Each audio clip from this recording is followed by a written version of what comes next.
Ser podcast. Jesús Callejo, una semana más. Bienvenido de nuevo a Ser Historia. ¿Qué tal, mi querido Nacho? Pues aquí estamos, una semana más, llorando casi como Magdalenas. ¿O no? Vamos a reírme. Pues sí, yo no sé de dónde viene el nombre de este bollito tan rico que en España llamamos Magdalena, relacionado, ¿no? A lo mejor con esta mujer a la que vamos a dedicar el cronovisor. Yo no sé si tendrá alguna relación, imagino que sí, pero bueno, no lo sé. Me imagino, pero no lo sé, tampoco no lo he indagado, igual que llorar como una Magdalena. Al final siempre tiene relación con personajes históricos y en este caso también legendario, porque se unen aquí los dos factores en este personaje bíblico, más bien del Nuevo Testamento, y que ha dado mucho que hablar y lo que seguirá dando que hablar.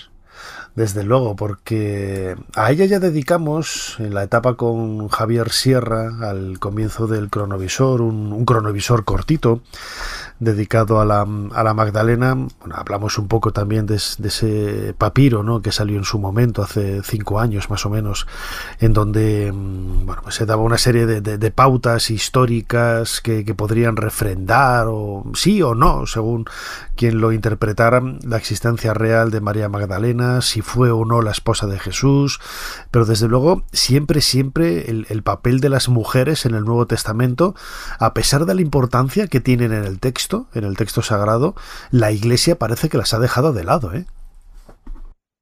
Bueno, ha tenido distintas épocas. Es cierto que en aquella época, si nos vamos a 2000 años de antigüedad, las mujeres en la sociedad judía y luego también en la cristiana ocupan un papel secundario, pero vamos, ocurría en Europa, ocurría en Asia, ocurría en África y ocurría en todos los lugares. Poco a poco es verdad que se ha ido reivindicando la importancia que tuvieron muchas de esas mujeres que casi siempre estaban a la sombra de personajes, pues eso, muy influyentes, fueran monarcas, emperadores, fueran obispos o fueran, pues eso, filósofos. En el caso de María Magdalena, es verdad que no tenemos demasiadas referencias en el Nuevo Testamento, pero por lo menos en el Nuevo Testamento canónico. Luego hay evangelios apócrifos donde se hace también mención a ella. Pero sí se induce que tuvo una importancia capital. De hecho, se habla muchas veces de las tres Marías, ¿no? Incluso están representadas en cuadros, en esculturas, y si haces caso un poco al pasaje donde se describe a las tres Marías, que es el Evangelio de San Juan, realmente habla de las 4 Marías. Es decir, hay una María que es fundamental, que es la Virgen María, que es la madre de Jesucristo, pero hay otras Marías también que tienen un papel fundamental, como es María de Cleofás, que estaría también en la crucifixión, que sería la supuesta hermana de la Virgen María, que es la que se casa con Cleofás.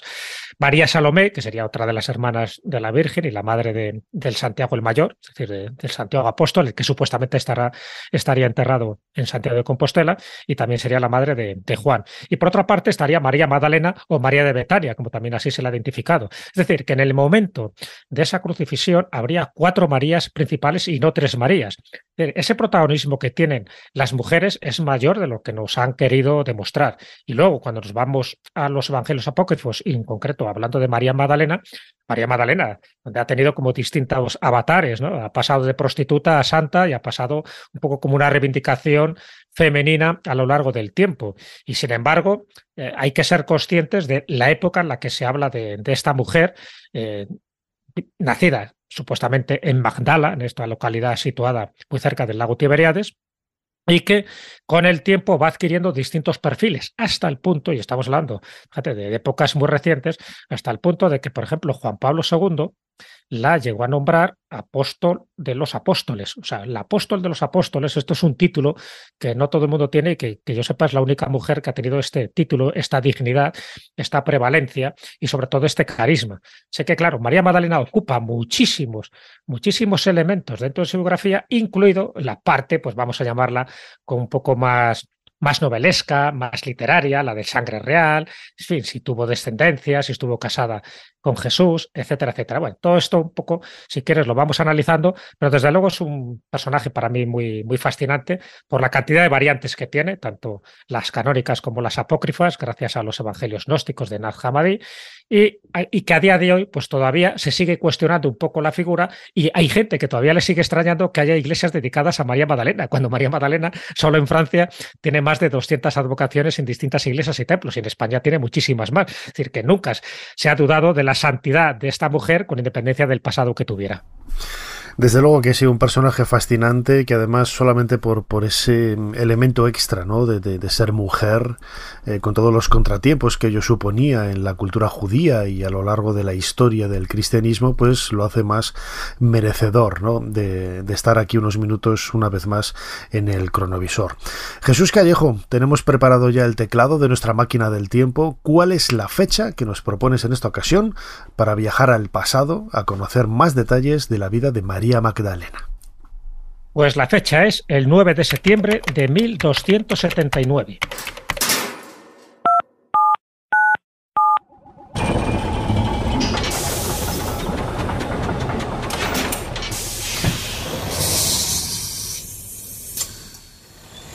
Adelante, pasen. Jesús Callejo les está esperando junto al cronovisor.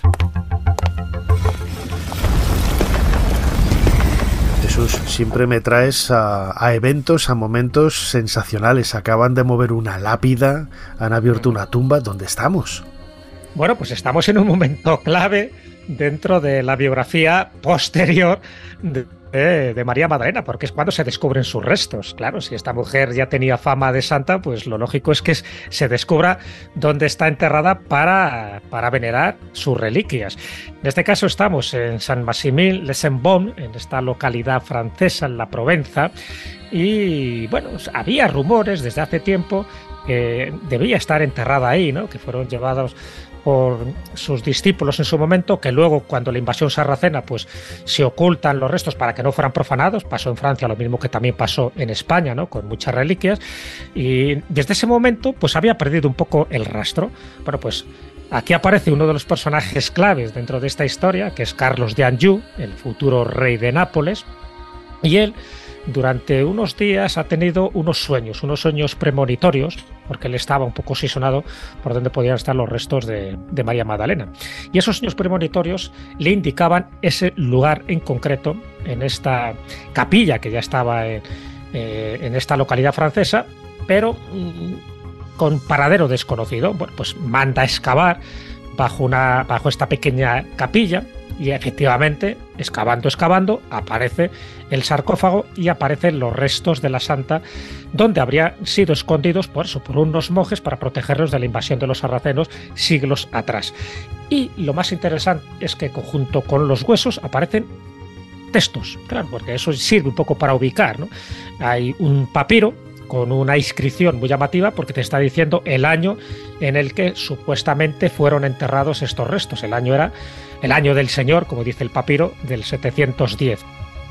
Y lo que hace es que Eudes, el rey de los francos, pues durante esos momentos convulsos, decide enterrar estos huesos. Y además hay una tabla de madera donde se está diciendo, en latín, que aquí yacen los restos de la bendita María Magdalena. Bueno, todo esto evidentemente indican que son los restos indudables, ¿no?, de esta mujer que participó activamente en la vida de Jesucristo y en el apostolado también suyo. Claro, aquí lo interesante y lo contradictorio, ya sabes que también la polémica, es que ya se venían venerando unos restos de María Magdalena en la abadía de Vézelay, una abadía francesa, benedictina, cluniacense, donde siglos atrás, estamos hablando desde el año 1030, ya se estaban venerando unos restos, y que, según la biografía que en su momento escribió Santiago de la Vorágine, pues decía que ahí estaban los restos. Así que uno de los dos tendrían que ser falsos. Claro, la pregunta que seguramente muchos de nuestros oyentes, seguidores del cronovisor, de esta máquina del tiempo, Jesús Callejo, crononauta, seguro que se están preguntando: ¿y qué hace en Francia? ¿Por qué está en Francia María Magdalena si tradicionalmente, vitalmente, ella nació en Magdala? Luego conoceremos algunos detalles de esta ciudad y de las excavaciones arqueológicas en este lugar supuestamente, ¿no?, identificado con Magdala, al lado del lago Tiberíades. Pero ¿qué hacía en Francia María Magdalena? Bueno, pues aquí tenemos que tirar de leyendas, evidentemente. Y hay dos leyendas, además. En fin, una vez que se produce la ascensión de Jesús a los cielos, pues bueno, ya sabes que los discípulos, los apóstoles, quedan un poco consternados. Hay una persecución directamente hacia ellos y, bueno, ya sabemos un poco cómo termina la historia en la mayoría de ellos, que acaban martirizados.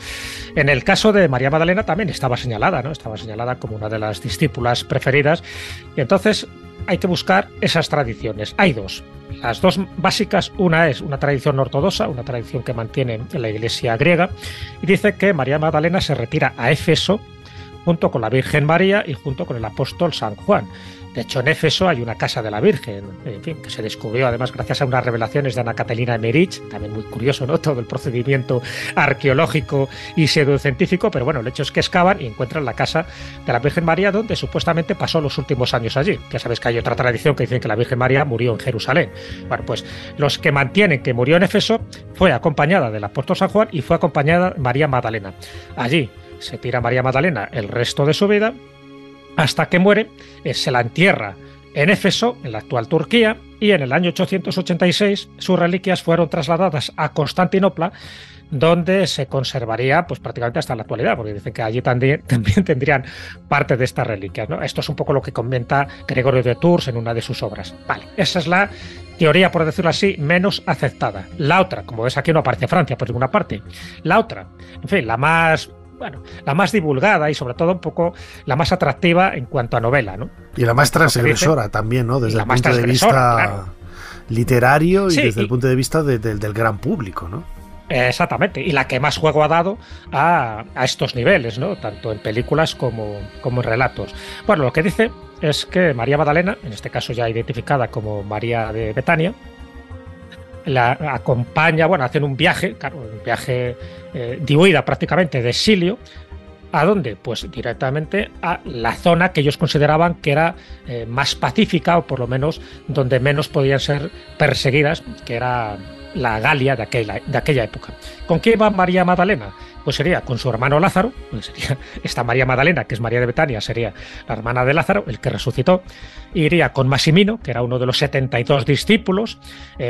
Iría también pues acompañado de unos personajes, en fin, bastante llamativos, por lo que ocurre luego posteriormente, porque hay algunos que luego es el que la entierra. Por ejemplo, iría Sidonio, iría las sirvientas Marcela y Sara. Esta sirvienta Sara, el nombre también tiene mucha importancia, porque luego dicen que sería el nombre de una supuesta hija que tuvo María Magdalena. Es decir, que en este viaje, además, ojo, en una barca, aquí viene también un poco la parte milagrosa, le pasa un poco como también a Santiago Apóstol, en una barca que no tiene timón, que no tiene remos, en fin, que milagrosamente la barca pues acaba, ¿no?, en las costas, en estas costas de Francia, en concreto pues cerca de Aix-en-Provence. Bueno, pues a partir de ahí es donde se produce un poco todo ese viraje. Bueno, por cierto, donde fue parando María Magdalena junto con el resto de la gente que la acompañó son lugares de culto, ¿no? Cuando ella desembarca en la costa de Camarga, en Saint-Marie-de-la-Mer, allí hay un altar, allí todo un culto dedicado a María Magdalena. Pero luego, como bien sabemos, al final ella acaba con los restos en Saint-Simin de Saint-Baume, que es donde hemos ido con el cronovisor. Entonces, a partir de ese momento, todos estos lugares, todas estas ubicaciones en Francia, en la costa francesa, en la Provenza, se convierten como en una ruta de la Magdalena que en distintos periodos y con distintos fieles han ido creando sus capillas hasta, en fin, al lugar importante que sería el que te acabo de comentar, ¿no?, que sería el lugar donde supuestamente está enterrada María Magdalena y sería, por decir así, el epicentro religioso de todo su culto.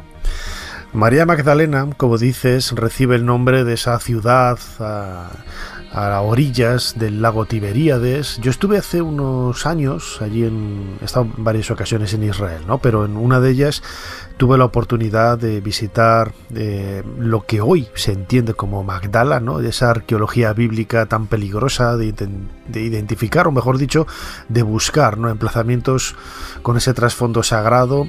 Es cierto que pues no hay una sola evidencia escrita que nos diga que este lugar es Magdala, lo que ha hecho recibir muchas críticas, ¿no? Aparte de ese trasfondo religioso que hay detrás, ¿no? Y que parece que están empujando continuamente la excavación en este lugar.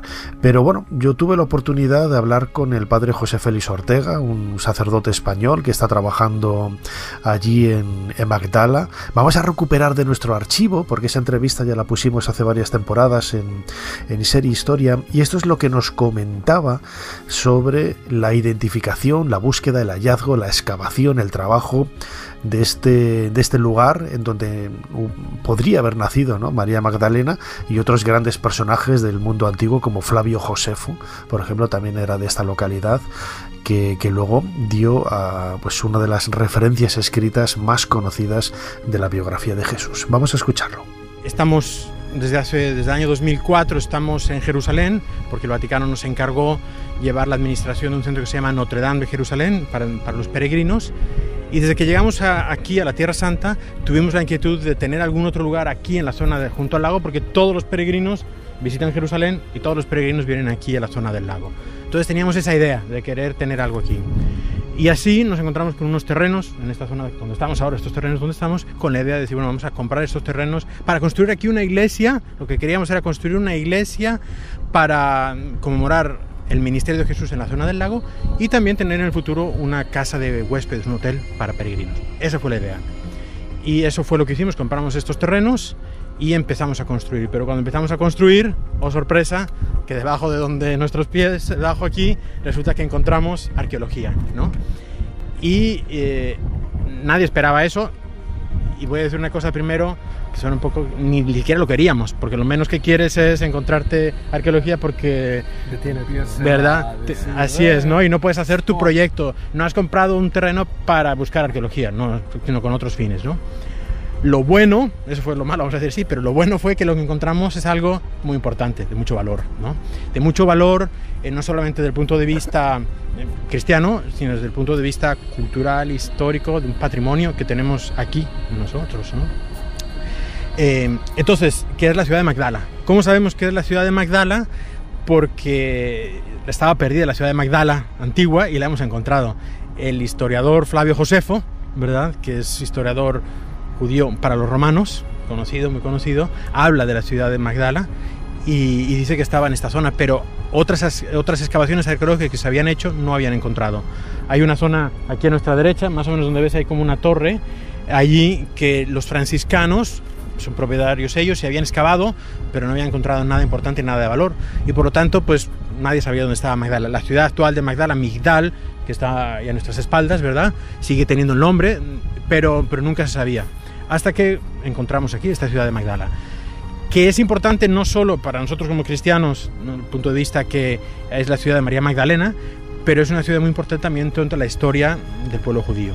Y por eso nosotros este proyecto lo hemos llamado como que es un cruce, ¿verdad?, Crossroads, un cruce entre el pueblo judío y nosotros el pueblo cristiano, ¿no?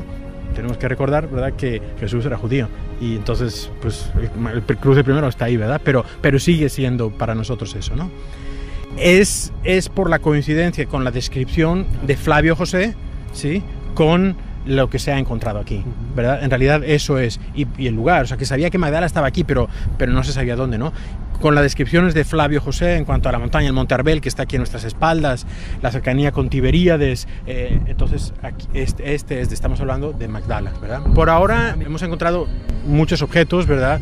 Monedas, cientos de monedas hemos encontrado, muchas, pero no hemos encontrado nada que diga Magdala, eso es para que quede claro, ¿no?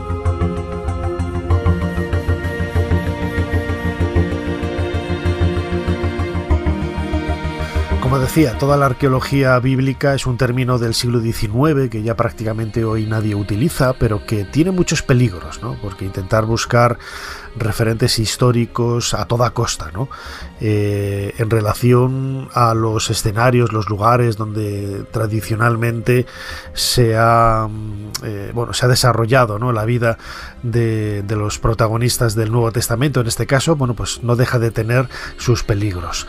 Jesús Callejo, crononauta, lo comentabas antes, ¿no? Igual de peligroso es esto como intentar reforzar, o mejor dicho, buscar soluciones a esas leyendas, ¿no?, vinculadas a la figura de María Magdalena, su viaje a Francia y también, bueno, pues su vínculo con algunas agrupaciones, órdenes muy misteriosas como los cátaros también, o los templarios, ¿no?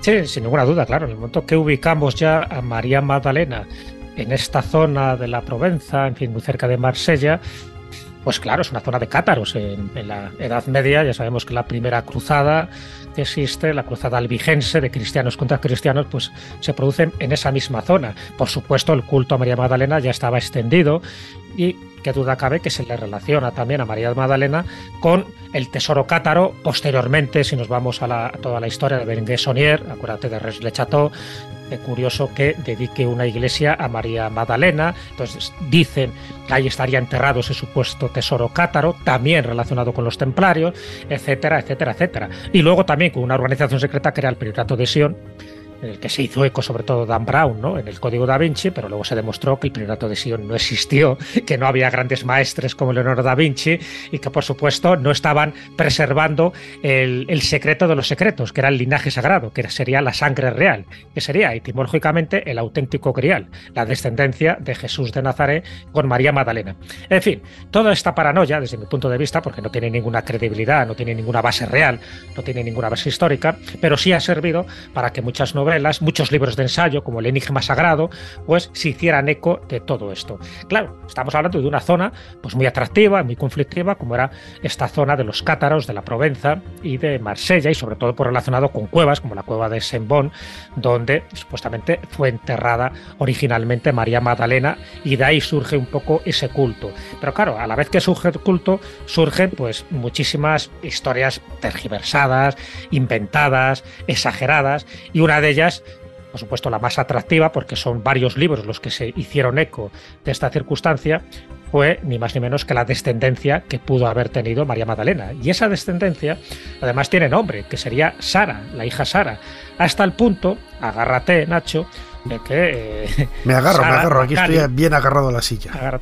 Sí, pero para que veas un poco cómo va derivando este tipo de cosas. A mí que me gusta un poco buscar los orígenes de las tradiciones y las génesis, ¿no?, de algunas creencias, pues dice, bueno, cómo se disparata, ¿no? En este caso, Sara la Cali, que es la patrona de los gitanos, venerado en Saint-Marie de la Mer, pues dicen que era esta, la hija de Jesús y María Magdalena, cuando ellos para nada han alegado esto. Pero claro, utilizan esta Sara que iba en esta barca sin velas, ¿no?, en fin, cuando se produce este exilio, y esta Sara, que era una sirvienta, no tiene nada que ver con la Sara descendiente, y no tiene nada que ver con el culto local que tienen los gitanos franceses de esa zona, ¿no?, que es Sara la Cali, que es Sara la Negra, por cierto. Bueno, tiene que ver con otras derivaciones, pero cómo cogen un nombre que es Sara y van mezclándolo, ¿sabes?, como si hiciera una mistura, y al final, pues yo creo que lo que es liando la madeja, van liando la madeja, que al final ya la gente no sabe muy bien si tuvo descendencia o no tuvo descendencia.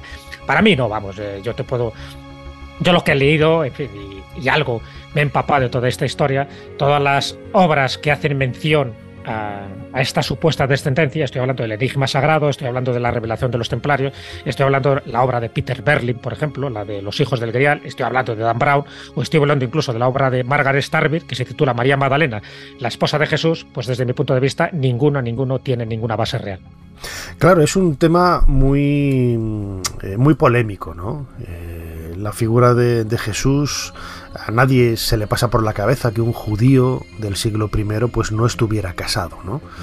Y claro, buscando, ¿no?, y leyendo entre líneas en esos textos, bien apócrifos o bien los textos canónicos del Nuevo Testamento, los evangelios de Mateo, Marcos, Lucas y Juan, siempre se ha intentado ver, ¿no?, alguna relación entre María Magdalena y Jesús, incluso las bodas de Caná, ¿no? Se ha llegado a decir que era la propia boda de Jesús, donde apareció su familia, donde se menciona a sus hermanos, etcétera. Y bueno, la Iglesia, siempre por dar ese halo de santidad, de unicidad, ¿no?, a la figura de Jesús, siempre ha estado echando balones fuera, diciendo que no, que ese término no es hermano, sino que son primos o son hijos de José, de un matrimonio anterior, que Jesús nunca estuvo casado, pues por dar ese aspecto también que luego los sacerdotes, ¿no?, han hecho gala, algunos de ellos, a lo largo de 2000 años, ¿no?, del celibato, etcétera, ¿no? Todo ello crea un espectro bastante singular, ¿no?, desde el punto de vista ideológico, y María Magdalena está en el centro de la diana, como si fuera la esposa de Jesús. Sí, bueno, sí, de hecho la tratan en algunas obras teológicas, ¿no?, posteriores, porque siempre hubo esta polémica. Claro, a ver, ten en cuenta que los que quieran un poco atacar los fundamentos del cristianismo, si tú atacas, por ejemplo, pues eso, que Jesús no era el que nos han contado, sino que al final pues se casó, que tuvo descendencia, pues hombre, algo se va perdiendo un poco de esa figura mística. Si encima, además, intentas demostrar, como han intentado hacer algunos, que Jesús no resucitó, que se puede encontrar su tumba, de hecho ya sabes que hay 7 tumbas distribuidas por el mundo, ¿no?, donde dice que está enterrado Jesús. Bueno, pues si al final llegas a demostrar que no resucita, que todo lo de la crucifixión fue una especie de parodia o de obra teatral y que realmente él murió, pues te estás cargando uno de los fundamentos básicos del cristianismo, que es la resurrección. Entonces, bueno, por ahí es donde suelen atacar muchas veces pues teólogos que no, dentro de los teólogos cristianos, pues ya sabes, estaban desde los arrianos y actualmente pues desde los evangélicos, los protestantes, los testigos de Jehová, incluso los mormones. Todos son cristianos, pero cada uno tiene una visión distinta, ¿no?, de la vida y de la obra de Jesús, y por supuesto de la gente que le rodeó.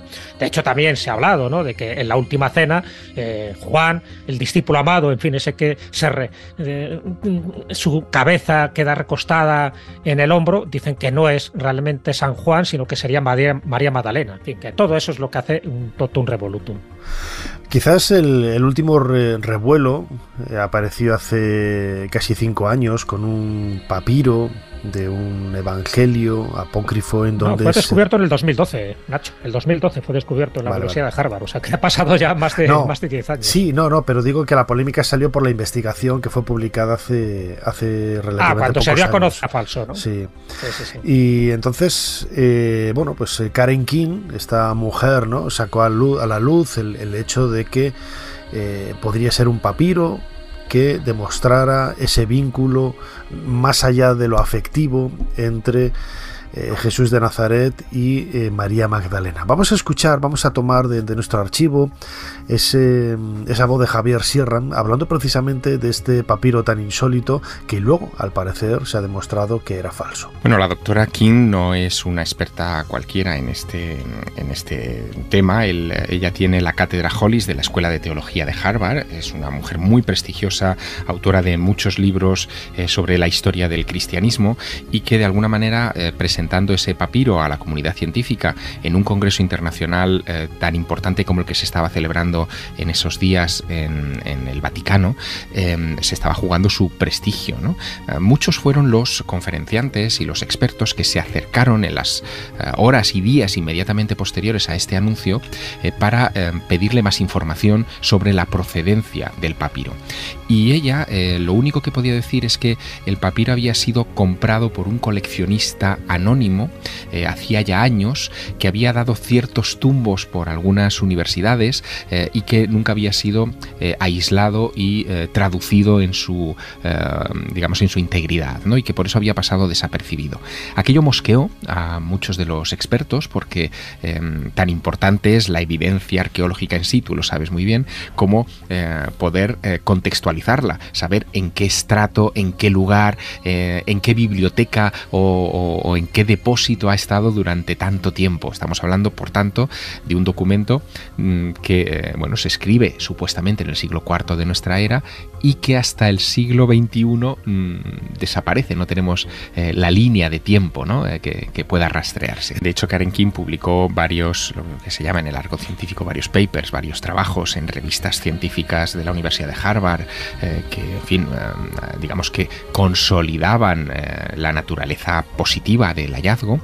Pero finalmente el papiro, como no podía ser de otra manera, terminó en manos de los laboratorios de radiodatación para tener una evidencia lo más sólida posible sobre la edad del soporte. No estamos hablando de la edad del texto, podríamos estar ante un papiro que quizá fuera del siglo I a.C. y que fuese escrito en el siglo III o siglo IV de nuestra era, pero al menos nos daría una visión, una certificación de la autenticidad del soporte. Bueno, cuando se hicieron esos análisis de radiocarbono, de carbono 14, surgieron primero unos datos un tanto confusos sobre su naturaleza, que los situaban más o menos en la época que decía la doctora King, pero nuevos análisis hechos con un microscopio Raman mucho más preciso pudieron ya fecharlo, y la fecha daba siglo VII-VIII de nuestra era. Es decir, nos estábamos yendo mucho más adelante en el tiempo. Pero es que además surgió la sospecha de que la inscripción, el texto que estaba ahí escrito, hubiese sido hecho en tiempos recientes, hubiese sido fruto de una falsificación contemporánea.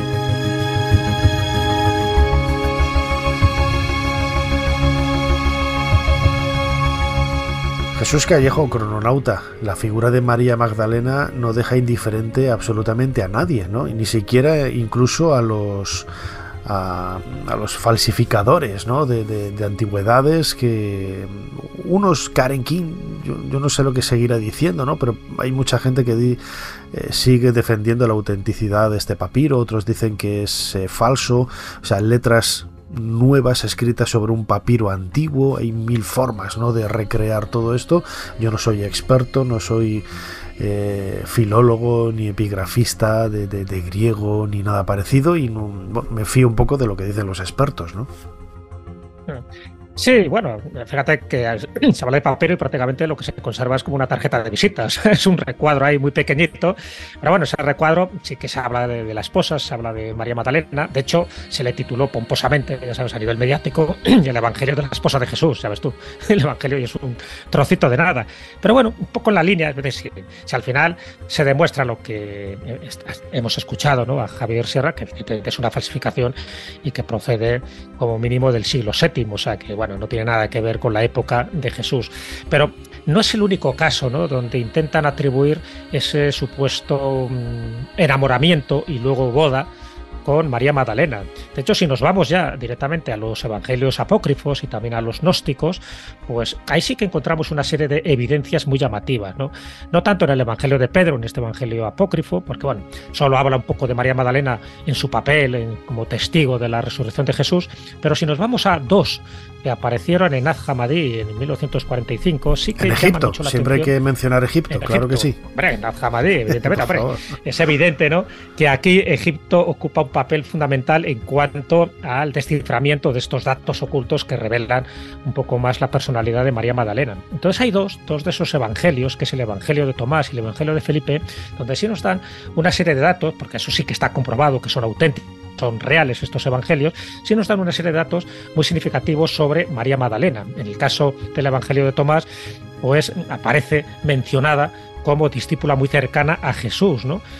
Mucho más cercana, algunas veces que el resto de los apóstoles, lo cual eso creaba, como te puedes imaginar, también disensiones, creaban envidias, creaban rivalidades, sobre todo con Pedro, ¿no? Pedro era un poco como el cabeza más visible de todos estos discípulos y no le gustaba que Jesús tuviera esta relación tan cercana. Pero es que si nos vamos al evangelio de Felipe, a este otro evangelio gnóstico, ya se la considera como compañera, y de hecho se dice que caminaban continuamente con el Señor, hacen referencia a Jesús, tanto su madre María como la hermana y María Magdalena. Cuando habla de la hermana, unos dicen que era la hermana de María, otros dicen que podía ser una hermana de Jesús, y otros hablan de que no tiene nada que ver con eso, lo que tú decías, que hermana hay que atribuirlo a una especie de primo de prima.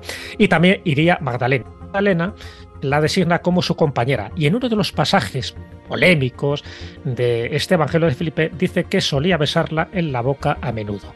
Claro, ya sabes que las interpretaciones son, bueno, este es un signo de respeto, otros dicen que no, que había algo más que un respeto, en fin. Un pecado muy grande, ¿no? Había pecado ahí detrás de todo. Entonces, claro, si vas sumando un poco todos estos datos, son los que han servido para que luego haya salido papiros como este que acabo de comentar, o novelas como la de Margaret Starbeer, hablando claramente de que realmente estuvo casados y que la Iglesia, en fin, en esas censuras que a veces se impone en cosas que no cuadran dentro de su teología, pues eliminó esos pasajes y siempre ha querido desligar la figura de como alguien sentimentalmente vinculado a Jesús de Nazaret. Pero bueno, estos datos son llamativos, ya te digo, estos evangelios apócrifos, el que sean apócrifos no quiere decir que lo que cuenten sea falso, pero es muy llamativo, porque sobre todo estos dos evangelios apócrifos dicen algo muy significativo y difícil de entender, porque estamos hablando del gnosticismo y por lo tanto de una simbología muy, muy esotérica, pero dicen algo, que fue receptora de revelaciones privadas y secretas de Jesús, que solo pudo haber sabido ella, y eso generó la envidia de Pedro, y esas fueron un poco lo que dicen las dos iglesias, ¿no? La iglesia de Pedro, que luego se consolida con San Pablo, y la otra iglesia, la de María Magdalena, que fue la que quedó relegada al olvido. Lo importante que tiene todo este trasfondo humano, y es que precisamente los protagonistas de estas historias, a pesar de la santidad que nosotros les hemos dado tiempo después, eran seres humanos, eran personas con sus miedos, sus anhelos, sus amores, sus recelos, sus envidias también, hay que decirlo, su violencia. Nadie puede huir de este tipo de elementos que caracterizan al ser humano, ¿no? Y María Magdalena pasa por ser una de esas grandes protagonistas de la historia del cristianismo primitivo, con mucha polémica, con mucha leyenda negra también por detrás, pero sin lugar a dudas una de esas mujeres, de las mujeres más importantes, me atreveré a decir casi que después de la Virgen María, de las mujeres más importantes que ha habido en el Nuevo Testamento. Jesús Callejo, crononauta, una vez más, como siempre, muchísimas gracias por habernos ayudado a hacer un poquito más de historia. Pues nada, muchísimas gracias a ti. Como sé que te gusta mucho la leche, no te voy a dar una magdalena, pero te voy a dar una mantecada de Astorga, que por cierto no había salido León todavía. Pues mira, la acepto con cariño y la comeré con fruición. Así es. Hasta la semana que viene. Chao. Suscríbete a Ser Historia. Todos los episodios y contenidos adicionales en la app de Cadena Ser y en nuestros canales de Apple Podcast, Spotify, iVoox, Google Podcast y YouTube. Escúchanos en directo en la Ser los domingos a la 1:30 de la madrugada. Cadena Ser. La radio.